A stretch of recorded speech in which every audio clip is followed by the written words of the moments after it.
having finished the Archer automaton, I'm going to start on a Yew Warbow. So it's a nice clean straight stave.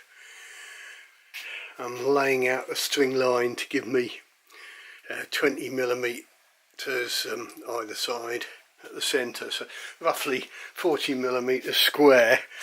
But I'm laying it over to this side because you can see we've got some splitting and cracking and what have you here. So even a perfect looking stave, you know, you've got some problems, but we've got so much thickness here, I don't think any of that will be an issue. I'll probably have to lose a bit of sapwood off it as well, but I'll just try and get it cut down to a more useful stave size to start with. Alright, let's run it through the bandsaw to basically a straight 40mm wide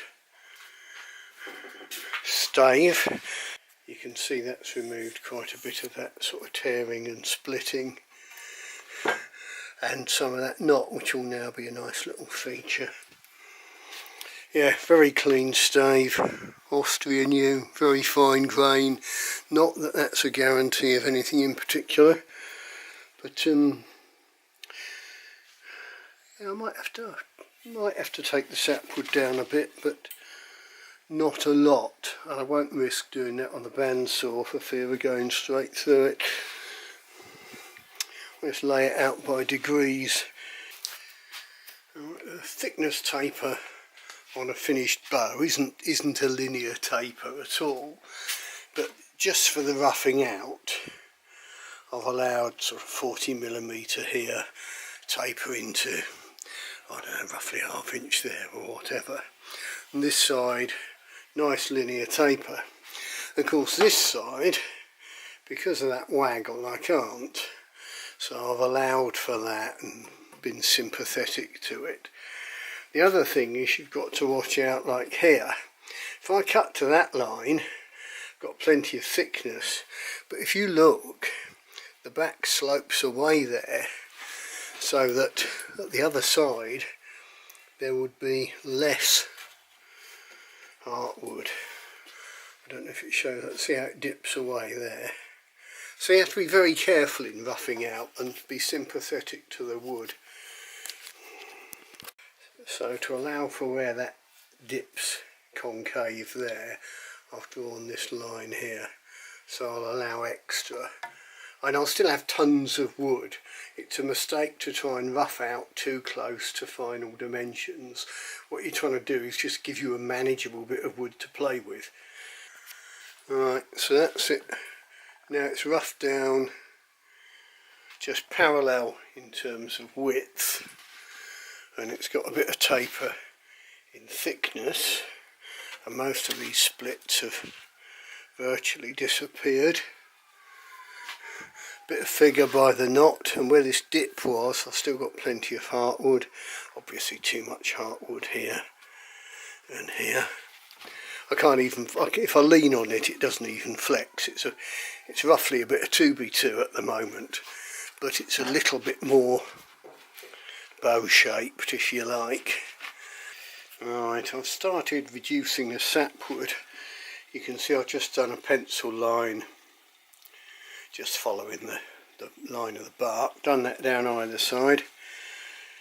Got it on the shave horse with my draw knife. Start roughing off that bark and sapwood, and what do I find? Can you see it? Very fine diagonal crack. Now, what that's due to, I've no idea. You can't see any sign of it on the belly. Is it sort of from where the wood was split out, or is it a drying check? Don't know. Hopefully as the tip is narrowed it will become less noticeable. Perhaps I'll try and narrow it from this side more, but it just goes to show the sort of thing that crops up. You've got a perfect stave, lovely fine grained Austrian yew, relatively thin sapwood, absolutely perfect, and you find that in it. Not much I can do except just keep working and hope it doesn't become an issue. Don't know how deep it goes. Worst case I could bind it, but it'll look ugly as sin. I haven't got enough wood to shorten the bow. It is what it is. Disappointing, but it just goes to show the stuff that bowyers put up with and why decent yew warbows are so expensive. Someone could easily have paid a couple of £100 for this stave, no problem at all. Yet you could find it's best part of useless. Mind you, I'm not without some degree of expertise, so hopefully if I lay it out over this side I'll be alright. Not a happy bunny though. Oh bugger.